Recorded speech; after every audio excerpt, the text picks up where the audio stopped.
Welcome. Thank you for joining the National Corn Growers Association and our State of the Farm Economy briefing. My name is Leslie Weber-McNitt, and I have the privilege of running NCGA's Washington, D.C. office. We appreciate your interest in the farm economy and its impact on corn farmers.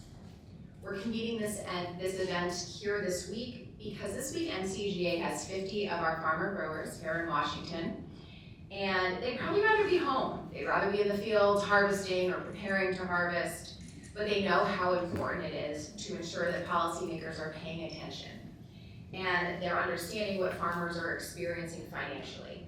And most importantly, that understanding leads to policy action. Corn farmers aren't here to complain. At NCGA, we pride ourselves on promoting solutions, bipartisan solutions that can help farmers start to dig out of the economic downturn that they're facing. So without further ado, I'll introduce you to our wonderful panel that will provide a deeper dive into the challenges and the solutions that I'm referring to. Krista Swanson, my colleague in corn, is NCGA's chief economist. Kenneth Hartman Jr. is NCGA's president, and he's going to offer the corn farmer's perspective. We also thank John Newton, the executive head of Terrain, and Abby Goines, legislative assistant to our good friend, Congressman Adrian Smith, for joining us. One slight programming change: Kelsey Barnes, a senior advisor to the Secretary of Agriculture, had planned to join us, but she's run into an unavoidable scheduling conflict. But I would be remiss if I didn't recognize the Trump administration for its position in support of year-round E15, which we'll talk more about, and Secretary Rollins for really using her voice in support of this solution. So with that, let's get into it. Krista, we're gonna start off tonight by breaking news. A new survey commissioned by NCGA shows how grim the economic outlook is in the countryside. The survey findings are now posted on our website, but can you give us a little preview of the highlights?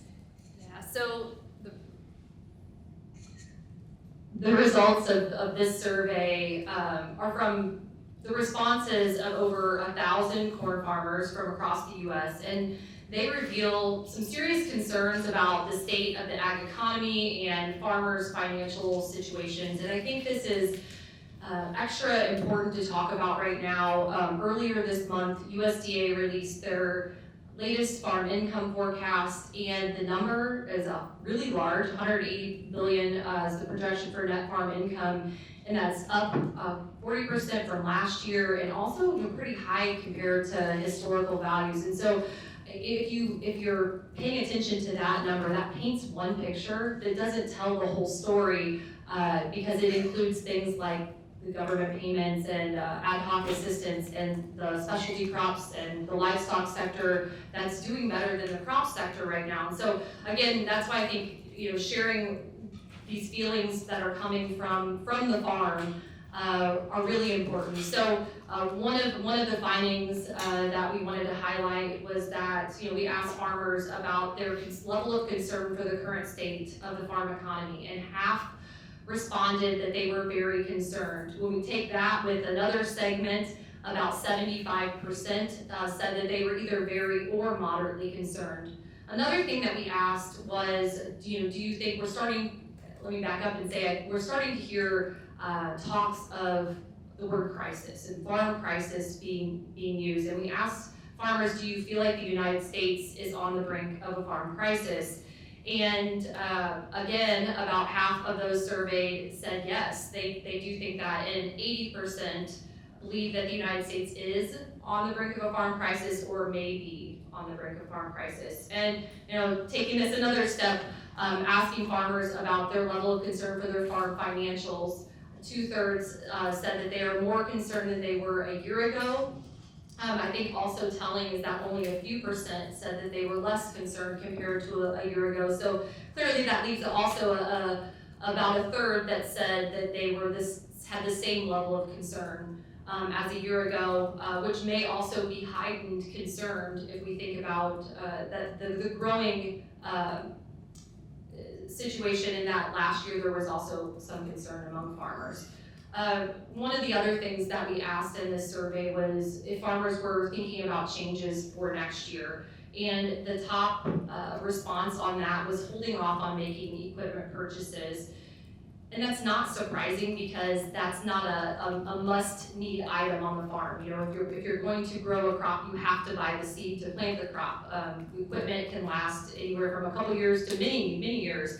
So that would be the first place that farmers might make changes is not surprising. But I want to just point out that when we think about farmers making those types of changes, sometimes we talk about when the farm economy is doing well, there's this positive ripple effect throughout the economy, and alternatively, when the farm economy is suffering, there's this negative ripple effect. And so if farmers are making cutbacks on equipment purchases, then that impacts local retailers, it impacts the companies who make that machinery, it impacts the people who have those jobs. And so you start to see this ripple effect throughout the economy. Another thing that farmers mentioned was reducing fertilizer applications. Farmers normally keep their soil fertility strong because it's good for the soil health and also productivity of the crop.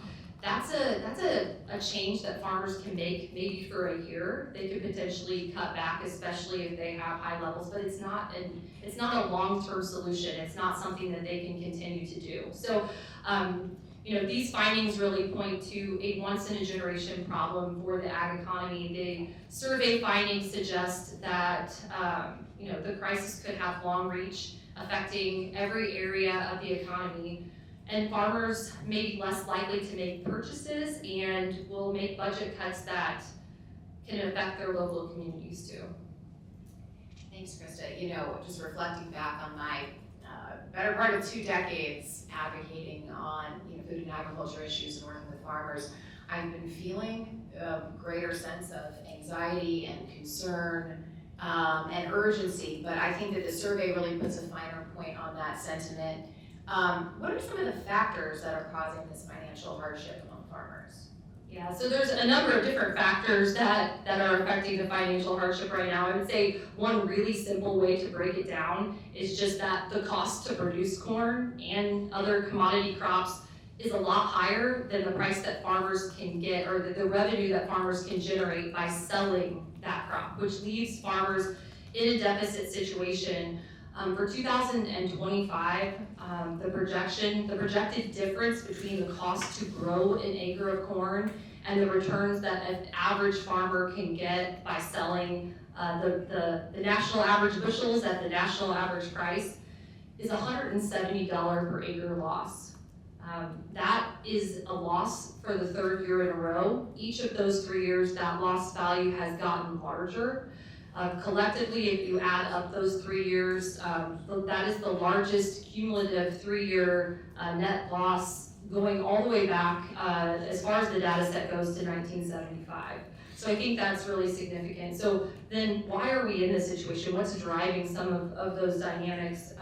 You know, first of all, the U.S. is expected to produce a record 16.8 billion bushel corn crop this year. That's driven by yields that are higher than the current record yield by over 7 bushels an acre. We're looking at 186.7 bushel per acre national average, and we planted the most corn acres since the 1930s. So a lot of dynamics adding up to not only major productivity increases, but also large corn acres this year. We're looking at a big crop, and not only is the U.S. Going to produce a record crop, but globally we're looking at a record corn production as well. So that is just a lot of corn. Adding on to the supply side, on the demand side, demand has been strong. We've actually just finished up a marketing year with record demand levels, and that includes strong demand from our segments, our top 3 segments of feed, ethanol, and exports. So just the fact that we have a record demand situation, but supply that is exceeding that level is putting some downward pressure on prices right now. And then I also want to mention the other side of the revenue equation, which is the cost. The farm cost of production is really high right now, and it has been exceptionally high since 2022. The cost to grow an acre of corn increased 26% from 21 to 22, and for some context, on average, the average annual increase going back to 1975 is about 3% a year. So that would be the normal average increase, and we're talking about a big jump. And then costs have stayed about the same since then. That jump was largely driven by fertilizer, which is a big cost component for corn growers, but really it included some increases across all different cost categories. One other thing I want to mention is that I talked about how costs jumped in 2022, have stayed about the same since then. For 2025, the average cost to grow an acre of corn is about 3% lower than 2022. But in 2022, farmers had the opportunity, the nearby futures contract was over $8 at one point in 2022, and has mostly been on a downward trajectory since then, and in the past month has been below $4. So we're talking about a greater than 50% decrease in futures price. At the same time, costs have remained about the same. And so that really, I think, illustrates this growing strain and the fact that where we are today is the result of several years of high costs and declining prices. Thanks, Krista. Now, John, you're working closely with lenders. So what are you seeing and hearing as you're visiting with lenders across the country? And are there any flashing red lights or signs that farmers are starting to struggle to pay loans back? Well, I think first of all, Farm Credit, our board members are farmers. We live and work in communities where farmers do business. So it's no secret that we know what's happening in the farm economy. We know that crop cash receipts have fallen by $71 billion, which is the largest decline when adjusted for inflation that we've ever seen. As Krista mentioned, we know that input costs have increased sharply. Projected to be a record $467 billion in 2025. And the thing with the input costs is they've gone up, but they haven't come down. And when the commodity prices, corn prices have fallen by over 30%, we know that we're in a tight margin environment. And we've been in a tight margin environment for several years in a row. So that's no secret in Farm Credit. Now, as it pertains to flashing red lights, I mean, I think the survey that you all have released today is certainly a flashing red light. It's an indicator of what's happening in the farm economy. But when you step back and look at a lot of the indicators that economists monitor to determine the overall health of the farm economy, Krista mentioned net farm income at $180 billion. That's not driven by what's happening in the crop sector. That's driven by record cattle prices, that's driven by historic levels of federal support. You look at working capital levels in the farm economy, they are the highest they've been since the data was first reported. That again is driven by what's happening in the cattle sector. You look at debt to asset ratios, you look at any other financial measure, it's not showing you any major warning signs because they're so aggregate. You can't not see what's happening on a marginal farm or in a sector that's performing poorly. And again, you go beyond that, you look at delinquency rates, they remain low. You look at Chapter 12 farm bankruptcies, they're up from last year, but they're about half of what they were the last time we were in a challenging economic environment. So I think your survey is probably one of the biggest flashing red lights that we have right now. Thank you. I think folks look back at a major flashpoint, looking at the 1980s farm crisis, and sometimes you start to hear that as a reference point for discussions about the state of the farm economy. The key difference I hear highlighted when we talk about the farm economy today is that current interest rates are much lower. Can you talk a little bit about the impact of interest rates? I know the Fed announced today it's going to cut the rate by a quarter of a percentage point. Will that help farmers at all? How should we be thinking about relief for farmers? So when I talk to our farm credit partners around the country, that is one of the single biggest factors that differentiates what's happening today versus what happened 5 or 6 years ago when we were in a similar downturn in the farm economy. And what happened then was nearby interest rates, your 3-month interest rate, your 2-year interest rate, because interest rates were low, because the federal funds rate was low, they were low. Your 10-year treasury notes were a little bit higher because the market expected the economy to perform strongly. So in order for that investment to pay off, they had to have higher treasury notes. What we have today is a 3-month treasury, a 2-year treasury, and a 10-year treasury are all lined up right next to each other. So what does that mean? It means if you have a deep loss, it's really difficult to restructure that debt and save that farm any money because those interest rates are so tight together. And also what makes this environment different is that the losses are much deeper now than they were several years ago. As Krista said, you're losing $161 an acre for corn. The last time we were in a downturn in the farm economy, it may have been $50 or $60 per acre. So when you're trying to restructure that debt in today's interest rate environment, it is incredibly challenging to find solutions. Thank you. Kenny, I'd like to turn to you. We're hearing a lot of statistics. Can you give us a flavor for what you're seeing on the ground, and really, when you're talking to farmers in your community in Illinois, what are you hearing? How's your farm faring? Well, we're definitely in a critical situation. You know, as we've heard, the last couple of years, prices have kept dropping, but there was opportunities earlier to sell grain for higher prices. We don't have that opportunity this year. You know, that's a big concern. The other concern is, as we're hearing from the folks here at the panel, costs of fertilizer, chemicals, seed, machinery, energy costs, everything has went up. So we're in a situation, for example, right now for next year coming on, I need to buy fertilizer. Well, normally I buy my fertilizer here in the fall. Well, my phosphate fertilizer, they're asking $200 more a ton than they did a year ago. So these are all issues that are coming forward. Farmers are like, well, I'm not going to put fertilizer on this year if we can keep this up as far as the phosphates and the potash. But at the same time, we still need nitrogen for corn. So there's a lot of concerns there. It's getting in a situation. I think I have neighbors and folks that are talking about we're losing equity. We're also in a situation where I think some farmers are not going to be able to get notes next year to put their crop out because they're probably not going to be able to pay their note completely off this year. So I mean, it is critical times. It's a concern, and this is going to cause a domino effect. I know we haven't bought any equipment this year, and usually we always try to buy some equipment to keep the farm up. So I mean, it's a critical time, and it's a concern not only for farmers, but for the whole country because of the situation that we're talking about. It's John Deere or Case or some of the other companies. Obviously, you can see they've been laying people off in the last year. Thanks. I mentioned earlier the solutions-oriented approach of NCGA.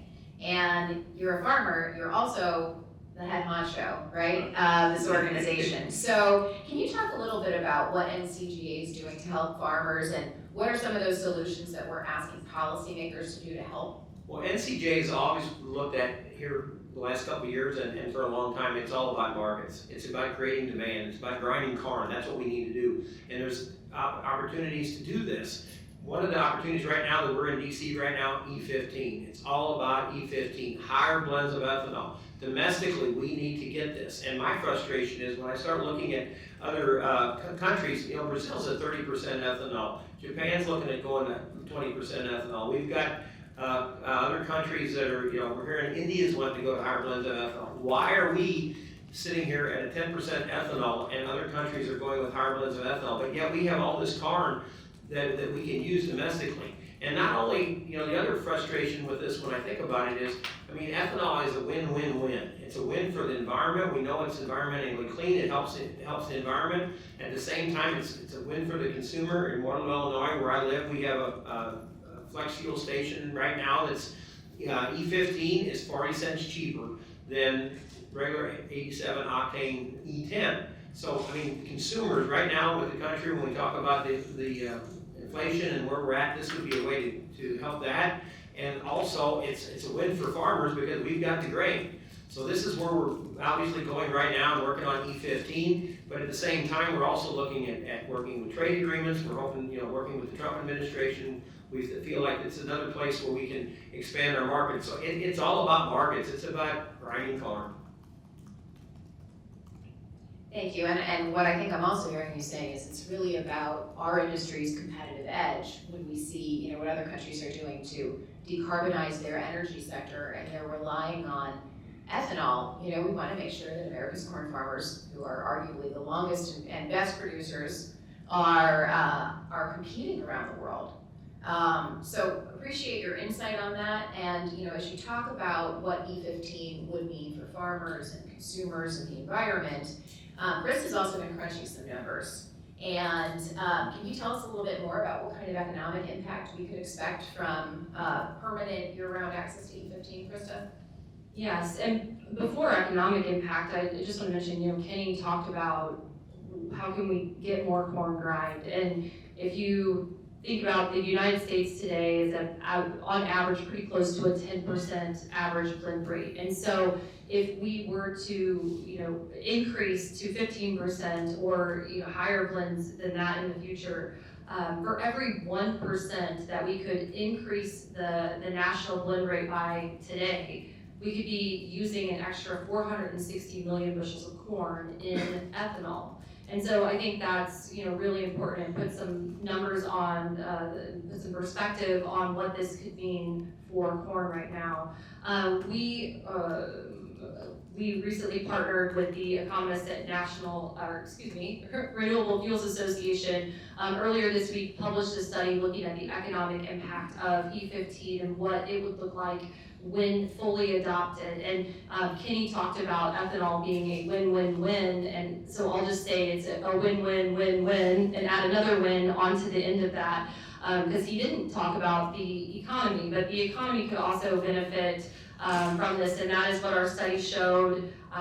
Looked at year-round permanent access nationwide to E15 could provide an extra $26 billion in economic activity. That's greater contribution to GDP, support 128,000 additional jobs, providing an extra $10 billion in income to those people working in those jobs.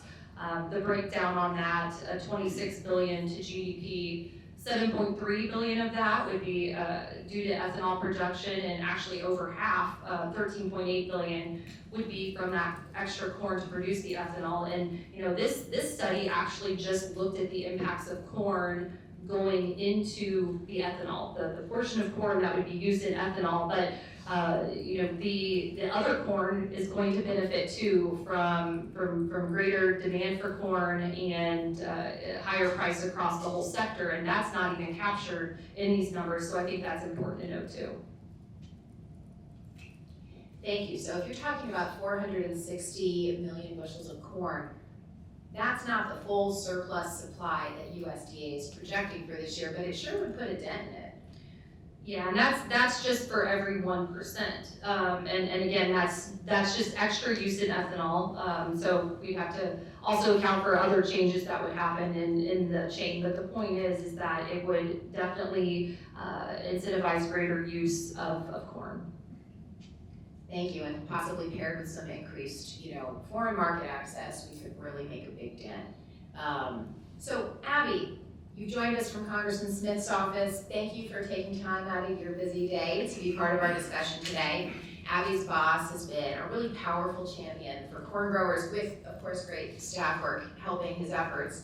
And he's the House lead for this E15 bill that we were talking about, also known as the Nationwide Consumer and Fuel Retailer Choice Act.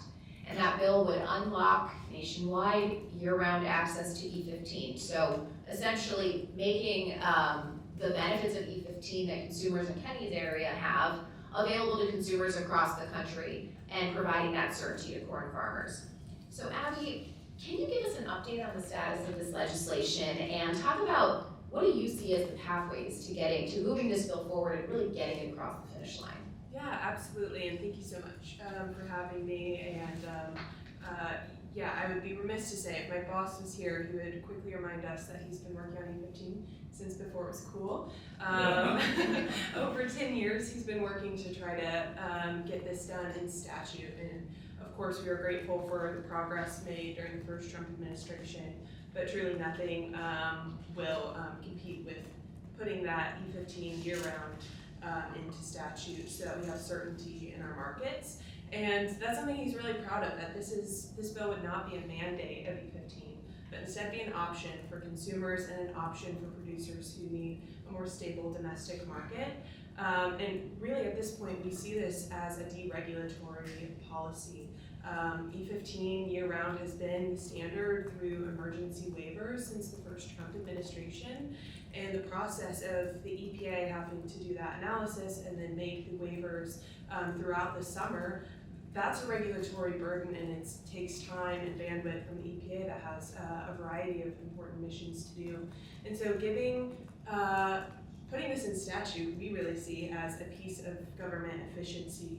and stability for corn farmers who want to have a stronger market, but retailers who want to provide a cheaper option for their customers, and certainly if we can resolve the boutique fuel market created by the governor's petition, it would also provide certainty for oil and gas that are working to meet these different markets. So it's deregulatory, it's efficient, and it gets rid of a little bureaucracy, which I think all of us could support.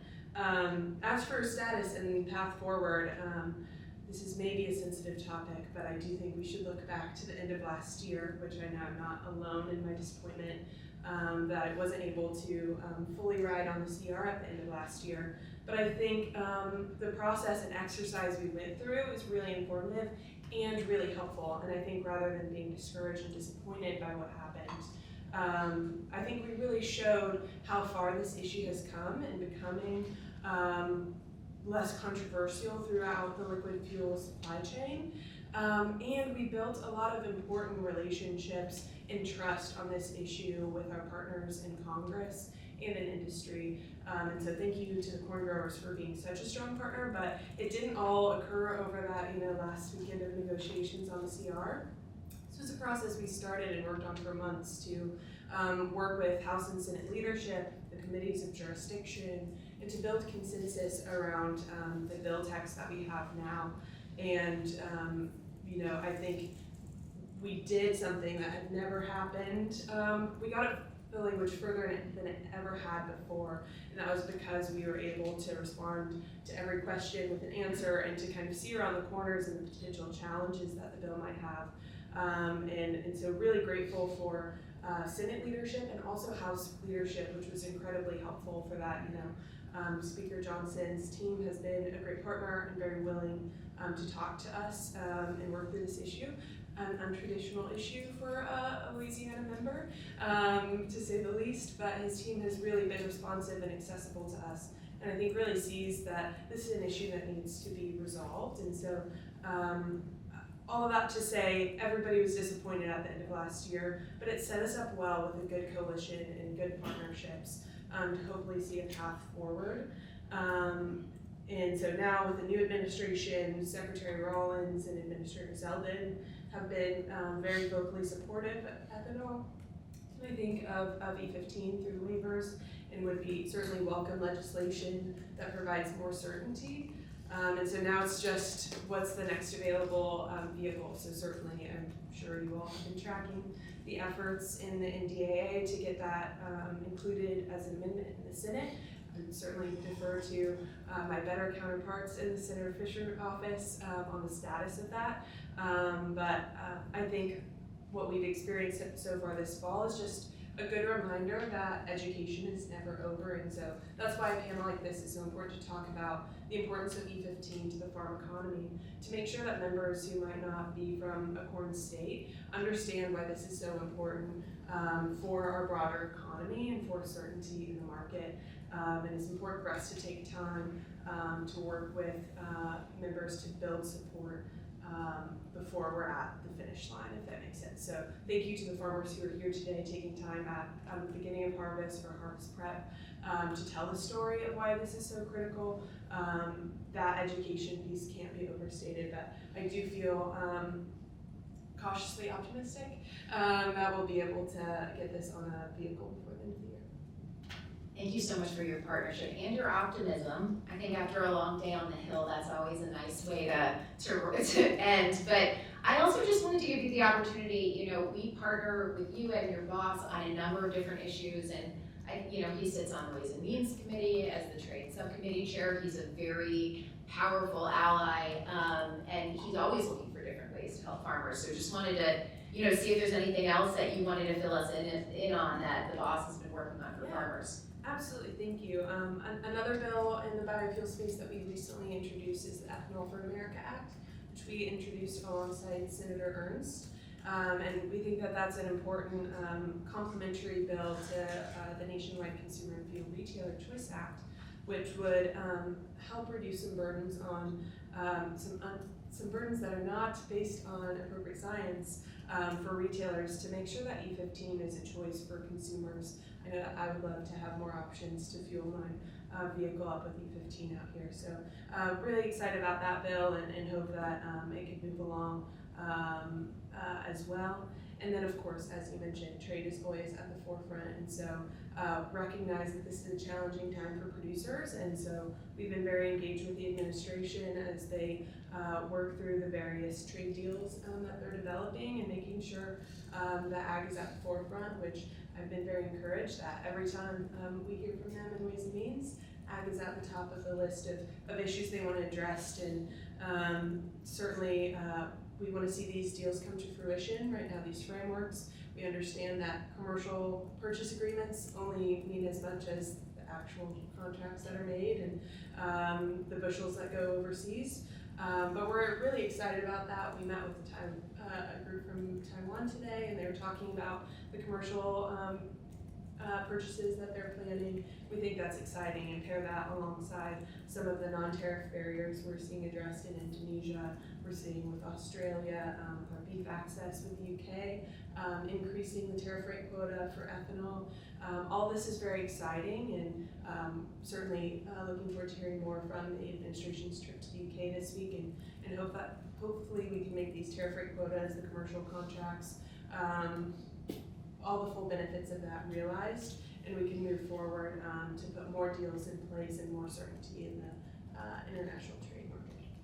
Thanks, Abby, that sounds great to me. With that, why don't we open up the conversation to our audience. Brian's gonna be walking around with a microphone, and before asking your questions, please state your name and organization. Hi, is this on? It was on earlier. Does that work? You may just want to push up. Oh, that helps, okay. On versus off. Mark Heller at E&D News. There was one thing that you all mentioned that I wanted to ask about. I think you said the amount of acreage planted in corn was the greatest since the 1930s. My question, because I don't have numbers in front of me, so I don't know. Does that number go up every year, or does it sometimes go down? That's question number one. And then the other thing is I could use a farmer's perspective, so Kenny, you're on.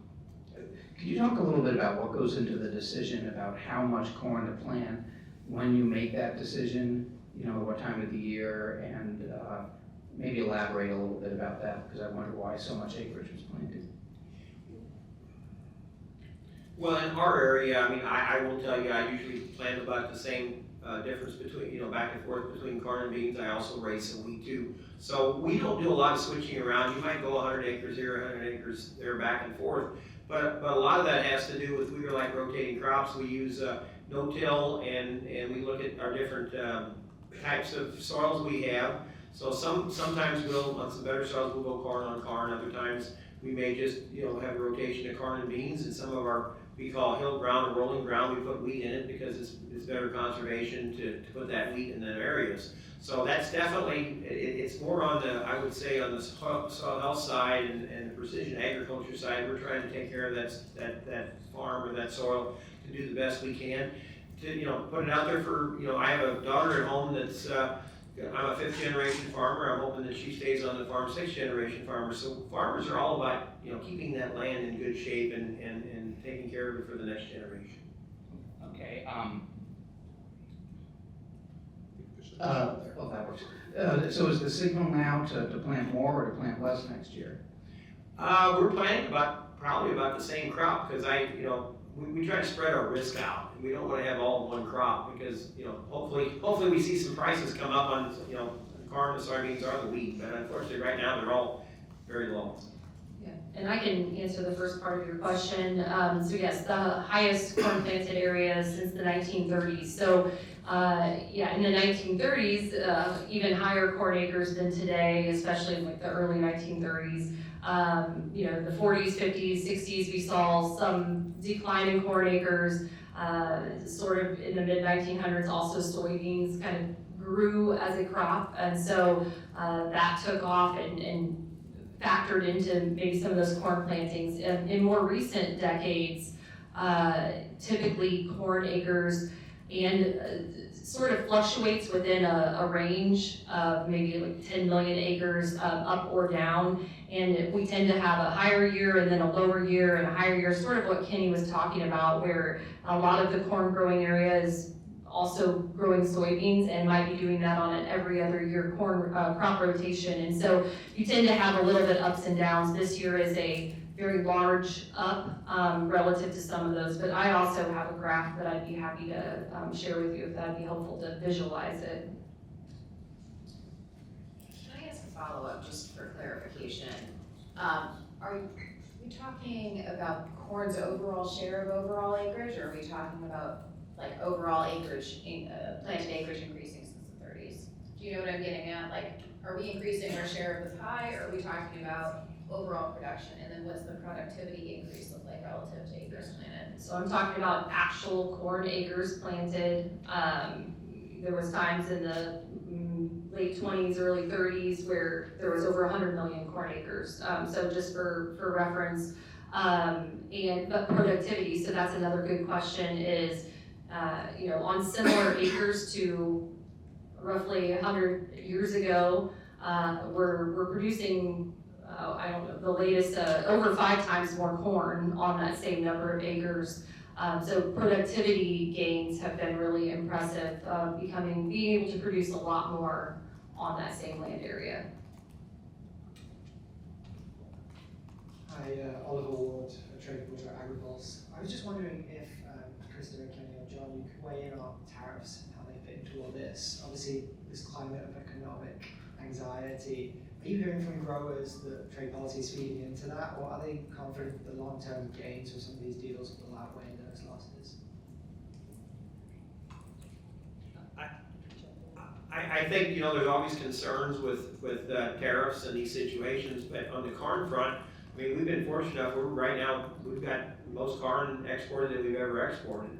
We're always concerned with Mexico. Mexico's our number one purchaser of corn. We want to make sure that we keep that number one purchaser there. We talk about on the ethanol side, Canada is our number one purchaser when it comes to ethanol. So we're concerned with tariffs, but at the same time, it's all about building markets, and we are happy that as far as the corn side, that the Trump administration is working on. He's right now in the UK. There was a good trade agreement there that we're seeing more ethanol being sold there. From what I understand, they're our second largest purchaser of ethanol. So there's always concern with tariffs, but at the same time, we're hoping that we can work this out with negotiations that keep our good markets and we can advance other markets.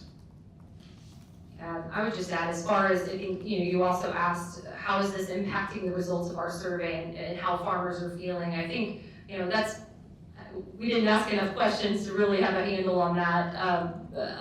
But I would say that I think that how farmers are feeling first and foremost is, what they're actually seeing in terms of income and expenses on their farms. And the reality of, Kenny mentioned normally buying fertilizer right now, or even in August, we're buying inputs for this upcoming crop year already, haven't even harvested the current crop yet, and that is the normal input buying cycle. But I think that's just weighing on farmers really heavily right now as you're thinking about knowing significant losses on this crop, at the same time having to put forth the money to buy next year's inputs at very high cost. Kenny talked a little bit about how, in terms of corn exports, we still had a record export year. We haven't had retaliation on corn aside from China, which we weren't exporting corn to China. We weren't exporting much corn to China ahead of this. As far as inputs, the concern for can this start to impact our input costs, is some of that already coming up in input prices is there.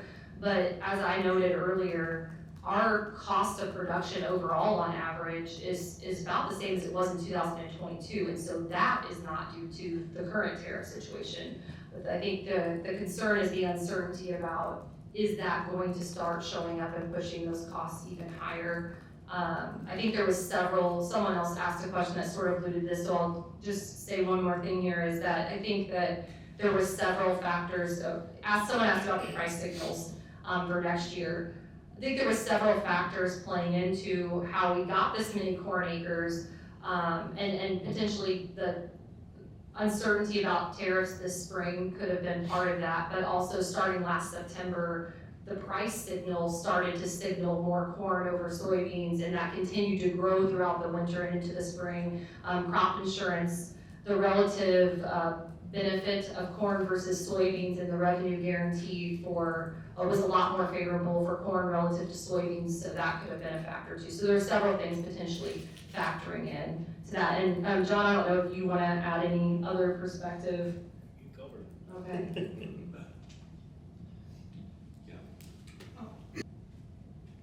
Is this working? It is. Jerry Hagstrom, the Hagstrom Report. I had a conservative economist say to me, well, why do these corn farmers need help? Don't most of them also raise cattle and they're doing fine on the cattle side? I would like your reaction to that. And secondly, it seems like these proposals that you have on E15, on developing more reliable, high volume foreign markets, that'll take, both of them would take a while. I mean, even if you got E15, it would take a while for the gas stations to be selling it. So I wonder whether these ideas can help you this year. And of course, there's talk, even from the Agriculture Secretary, about some kind of cash bailout this year. What is your reaction to the possibility of a cash payment to farmers? Well, you've got a lot of questions there, but first of all, I will tell you, 25 years ago, I was in the dairy business besides raising row crops. And, you know, we basically got out of that business because of different situations, and we were milking about 100 cows. So not all people. I mean, if you look at the way things have went, you got a lot of people that are in the dairy business, they're raising beef cattle, they're raising hogs, but it's not like it maybe was 30, 40, 50 years ago where everybody had a little bit of everything. So that is not, I mean, it's definitely, we've got specialized in different areas, so that's not true that all people that have row crops have cattle. Second of all, I'm trying to think, what was your next question? Well, it's a question of whether the things you want could be of immediate help, and then the question of a possible cash payment to farmers. Well, first of all, National Corn has been working for the last few years, working with the retail industry. The pumps that are being put out now, most of the Wayne pumps that go into these stations have already been ready for blends up to 40%. Gilbarco is another group that we've been working with that's actually starting to put pumps in there at 25% and going up to 40%. So the pumps are being sold out there for many years. They're going in these areas. So that's the first part. The infrastructure is there in a lot of these areas. Second of all, you know, I've talked to different people, including some of the big retailers that are talking about, you know, we want to put pumps in because we know that we can help the consumer with cheaper prices, but at the same time, we want to guarantee. They don't want to go to the banker and say, we may have E15, so we want to put pumps in, because as you know, in this business atmosphere that we have now, the bankers want guarantees, right? So it's the way things are. So we feel like once this happens, there will be a lot of infrastructure coming in. We're hoping that it will expand. And obviously the ethanol plants right now have plenty of ethanol to distribute to these areas, because they can up their plants up to this. And this is obviously E15 is hopefully a step in that direction. We're hoping to eventually climb the ladder up to higher blends of ethanol. I mean, there is there's areas that are selling 25% ethanol at some of these flex fuel stations. So we think there's a great opportunity there. And what about cash payments? I was going to add one thing on the cattle industry, Jerry. The thing to remember, coming out of the pandemic, these guys are losing their shirts. So while we have high cattle prices today, that's just helping them rebuild working capital that they lost in the previous years. And obviously, I know there is talk about payments. We are market-oriented. Farmers want markets. We want to sell our products. We do not necessarily want payments if we can avoid it. But obviously, we are in a situation now that there are some farmers that are going to need some help. So we're not going to say that we don't want payments, because of the fact that there is farmers that are going to need that help. But at the same time, that's not a long-term fix. The long-term fix is markets. It's creating demand and moving on into larger markets so that can buy grain from us.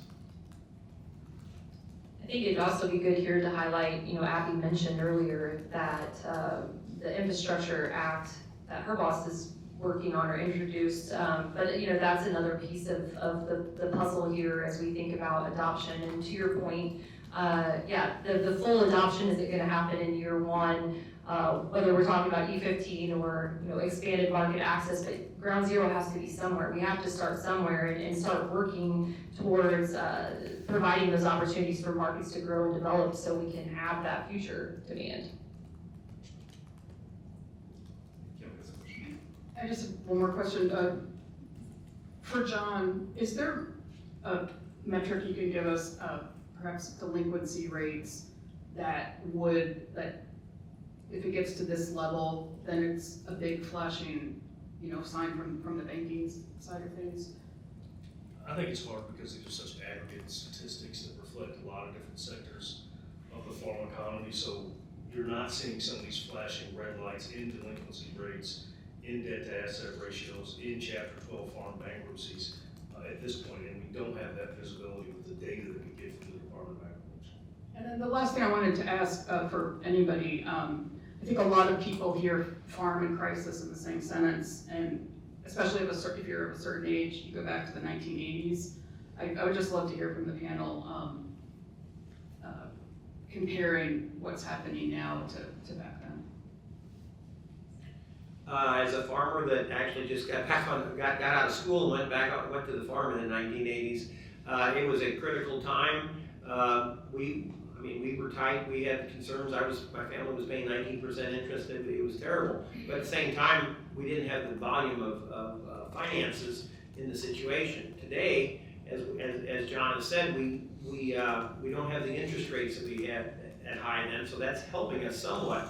But at the same time, we put so much more cash out for the profit that you get. So when you drop into these situations where you're losing $100-some a ton, or a ton, I'm sorry, $100 an acre, I mean, it can be catastrophic. So I look at our farm right now, we're losing equity. I look at farmers that are neighbors of mine that are losing equity. I know I talked to one of my neighbors the other day, said that they're into the point now where they're borrowing more money than they have to. The problem I see next is, they got equity in the ground that might be paid for, but they may be going to the banker and saying, okay, now I gotta take a 20-year note out to keep farming. So instead of taking an operating note, they're gonna take a piece of ground and have to kind of cash it into a note, and you're starting to basically erode the farm, which eventually, that's where you end up into the areas like 1980s.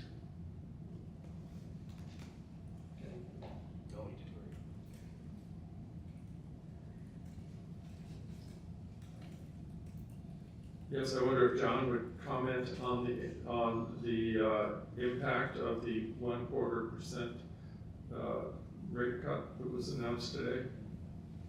Thought we were doing easy questions only, Jerry. I mean, I think it's a welcome move. It's a step in the right direction. Expectations that we're going to continue to see rate cuts this year, but what we need to see to make things improve on a restructuring debt perspective is greater confidence in the U.S. economy over a longer time horizon. That's where you'll start to see the 10-year notes and the 3-month treasuries and the 2-year treasuries start to build the separation that's needed to get really creative on restructuring, terming out some of these losses.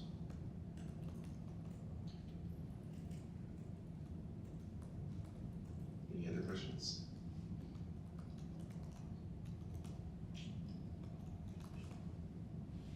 All right, I guess that's my cue. One last time, please, let's thank our panelists.